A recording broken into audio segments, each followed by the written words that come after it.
are the world's greatest mercenaries.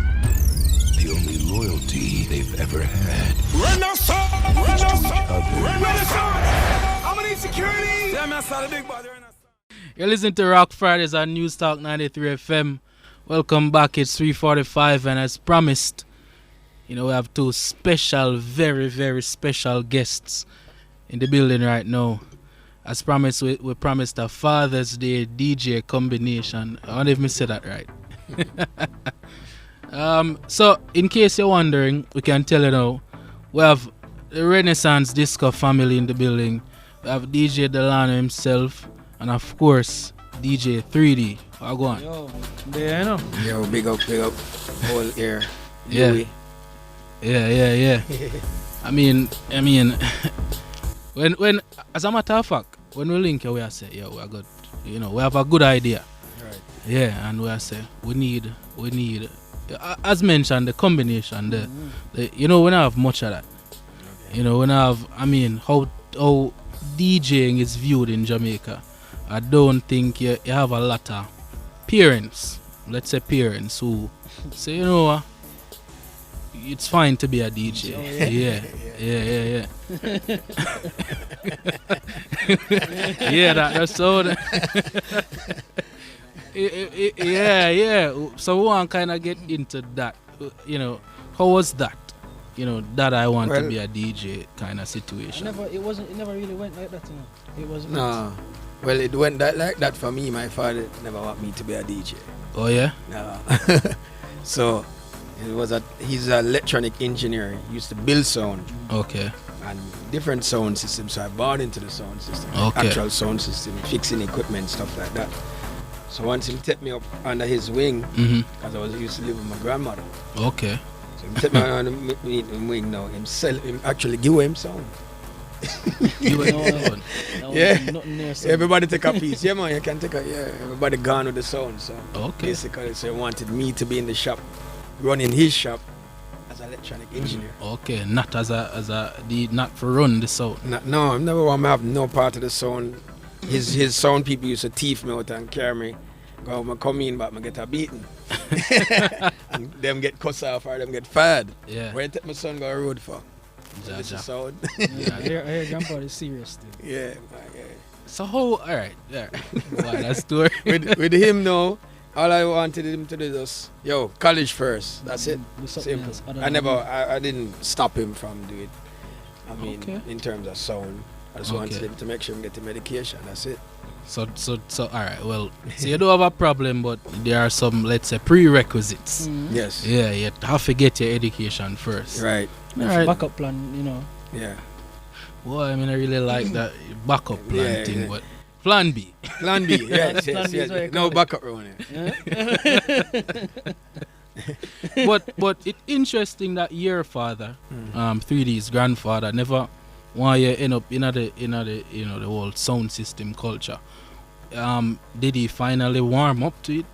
Yeah, of course. The first time. I don't mean like No. DJ Delano. Well, he's really. not alive now, so rest in Okay, peace. yeah. All But right, the first time him see me get a write up in the paper, that was it. oh, And pin it up on him board and that's my son, But I mean I used to break dance and them something.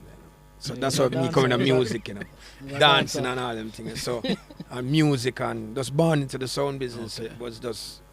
It was just my destiny that to just have something to do with sound, because nobody never teach me how to mix or stuff like that. I was just influenced by those hip hop DJs from all over the world.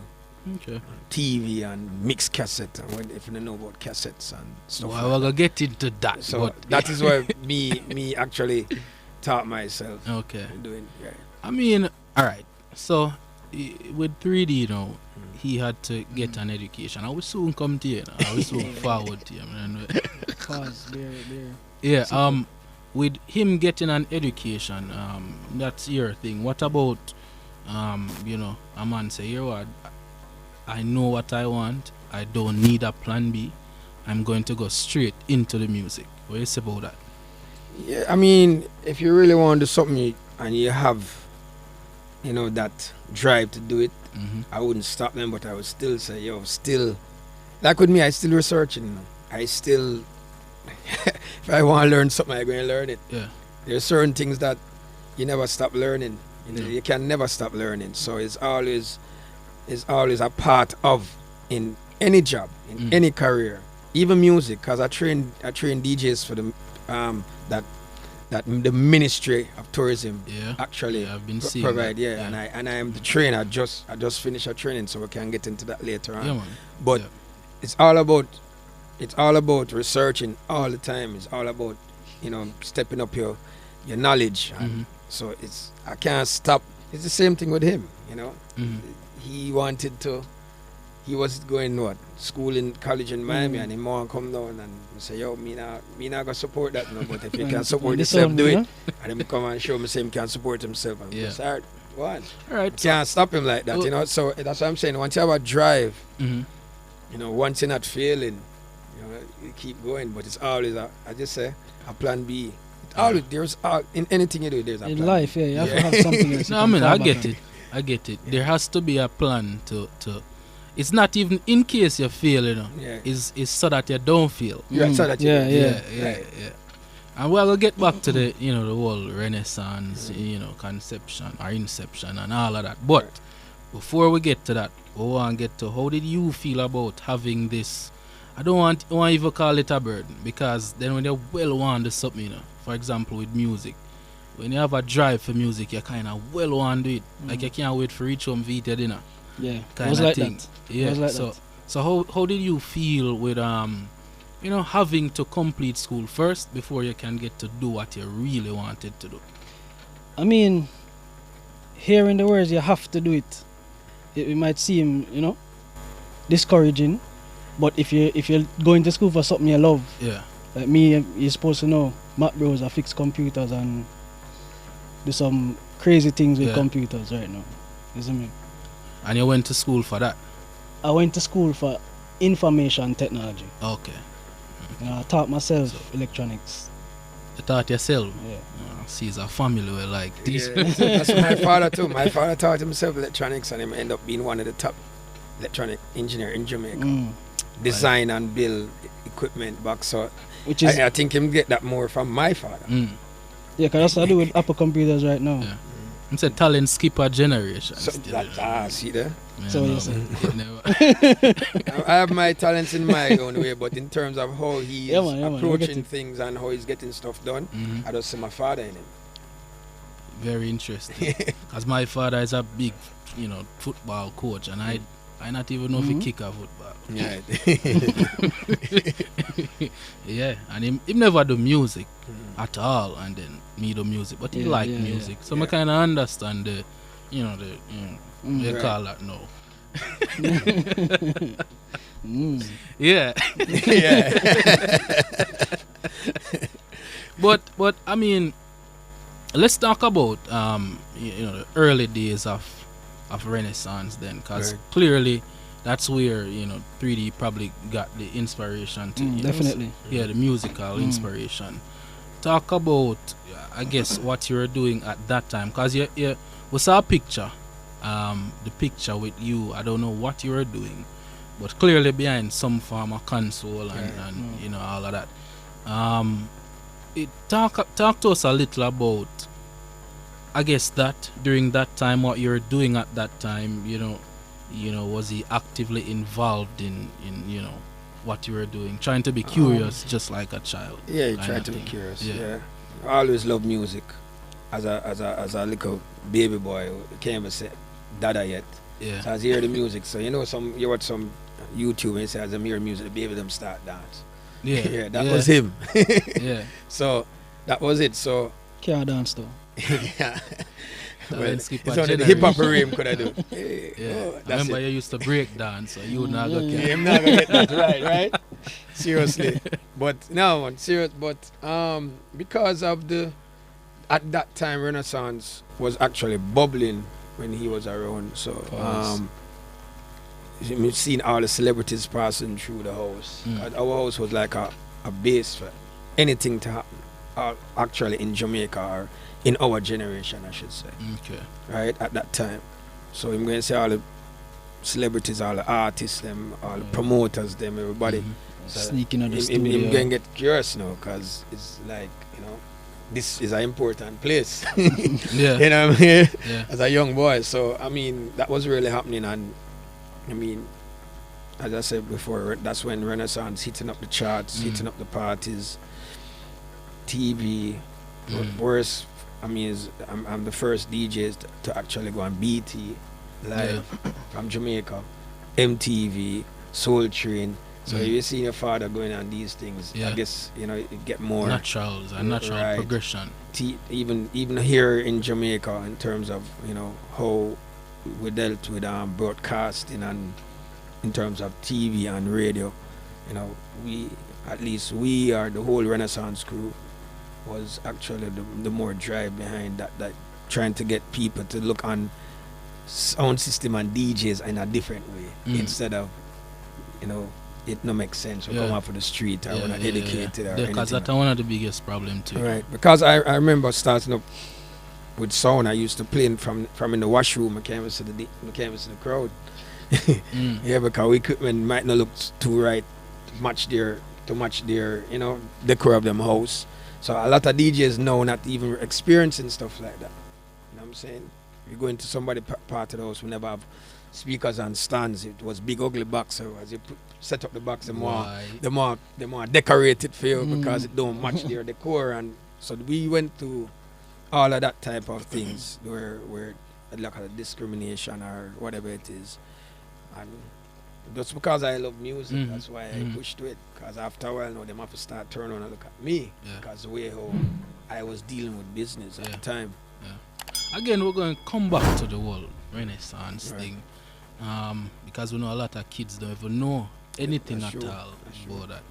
I mean, I myself not even know the full 100. You have to admit your thing, Debbie. Yeah, of course. And I accept it. You know, we're a different generation. Right. We have to accept it. But we're going to go for a break soon. But before we go and come back, I'm going to throw a weird question out here. You know, people always say, yo, what does this? But we mentioned Plan B. So if it wasn't music, or let's just say music in general, what would it have been? Maybe electronics, because that's what I was doing before. And the reason why I didn't like it, I didn't like sitting down trying to fix something for 1 week and get this little money in my pocket. Trust me. Yeah. I couldn't understand it, and sometimes I can't even fix one stuff. It start busting my brain. I'm saying, yo, this is enough for me. True, you know. You know, a real thing. Because I was studying IT as well. And me I tell a brother, while I can do it, something where you just it's an in the moment thing. So you get an idea and you just do it. And that's music. You always get an idea and just do it, but it's fun. Yeah, that's go back to the point of me saying you have to enjoy what you do. You know? Yeah. I used to passion for it. I used to play drums too, so that was our next thing. In a church and something. So that's music. See, I never know that. All the music, you In know. a church? Yeah, like our music. I mean,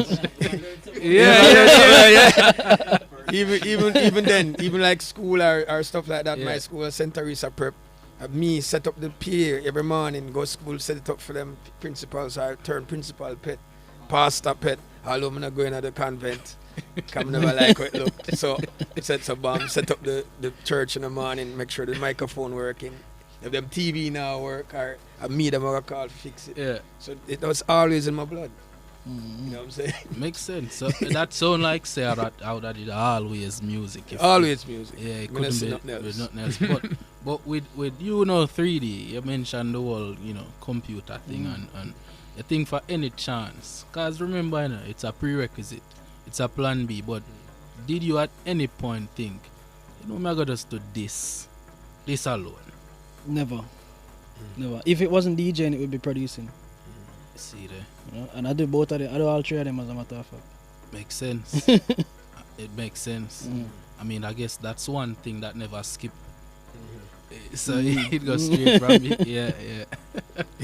But as we say, we're gonna go for a quick break, and when we come back, we'll talk about we're gonna talk about the whole Renaissance journey, the beginning, how it's transitioning to you 3D. Is there any plans of taking over and all of that. When we come back, we soon compete. 2093 FM Rocc Fridayz. Soon forward. First thing when Jamaica talk and all them a go on about this thing of Renaissance. You see it, man, like Jazzy T. You know anything going on Delano? Alright, welcome back to News Talk 93 FM. You're listening to Rocc Fridayz. Here with MV Stone. We still have DJ Delano. And I found not even know said 3D name Delano as well. Mm-hmm. So we're here with Delano and Delano. He's the third Delano. Yeah. Also 3D. My father is the first. Yeah. Father is the first. So it's But three Delano. But Trim about second middle name was not a junior. I am the junior. Oh, you are the junior. Okay. We just want, again, a lot of people probably viewing this and listening to this and say, hey, I don't know much about Renaissance disco. I probably know Chromatic. Right. Yeah. Talk to us a little bit more, or talk to us about, Renaissance, how it started. Well, to be honest with you, if I sit down here, we can talk for days. Yeah. Because we say we're in the 20s. Do. Some of us try make it a little Yeah, bit give me a short. quick summary. A quick summary. Well, I used to play uptown. Well, I come from Vineyard Town. Yeah. See? And I used to play out a song named Leisure, was uptown. We had Leisure Ambassadors, a couple other songs. So they brought me on to play dancehall. And the reason because of that, because as I say, I used to dance and was into hip hop and stuff like that. So my style of playing dancehall was actually quick style. Whatever you see what I'm doing right now, I started making that part of dancehall and mixing all kind of genres together. So when I started Leisure and I did my part with Leisure, we just come together and say, yo, we could start Renaissance. So all those events that I was doing with Leisure, we actually was playing for all the uptown school, Immaculate, St. Andrews, all of that. So me and my team just said to them, say, all right, here what, we're going to start Renaissance. Any one of you girls' school come up with a name, Renaissance, which never named Renaissance. We're going to play for all in the Sweet 16, free. And Immaculate came up with the name Renaissance. And that's where we started now with Renaissance now. So all we were doing was Sweet 16s, office parties, certain uptown, like real uptown parties. Like, house parties and stuff like that we were playing at and I talk. But when we say uptown, I talk like white people party. So I used to have to, my what you call it, collection of music that have to range from new wave to rock. True enough. Even when we listen to some of the mixes now, if you happen to stumble on your YouTube channel, you'd see some mixes that are not necessarily anywhere near Jamaican culture. And that's true. I mean, I played at weddings before where there's one particular person who actually bring a box of record and introduce it to all kind of different genre of music, and I had to learn it to play at the wedding. So that's what I was saying, as I'm coming up and learning all these different genres of music, and that's what influenced me to be, how I play. Okay. You know what I'm saying? So that was just part of our journey. So in terms of the quick mixing and the scratching with dancehall and mixing in rhythm and mixing in acapellas, I used to do all of that live. Because it was a team of us and we used to just play or sit up our 4 turntables, 6 turntables. That's when people used to use turntables. Because right now everybody can mix. You have computer, you have controllers, you just press a button and mix. Yeah. You couldn't do that. You had to learn how to put a needle on a record. You had to learn how to touch a record so it don't jump. Yeah. Because you had to have the real skills to play music or to do anything that you wanted to be creative in anything, right?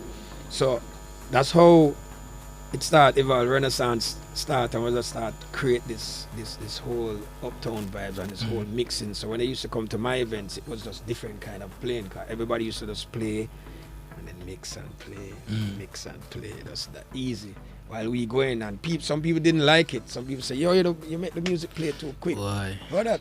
Yeah. So I used to get, I'm seeing them playing it quicker now, yes, because you can touch a button now. So it's easy. And I see some people still complaining about it.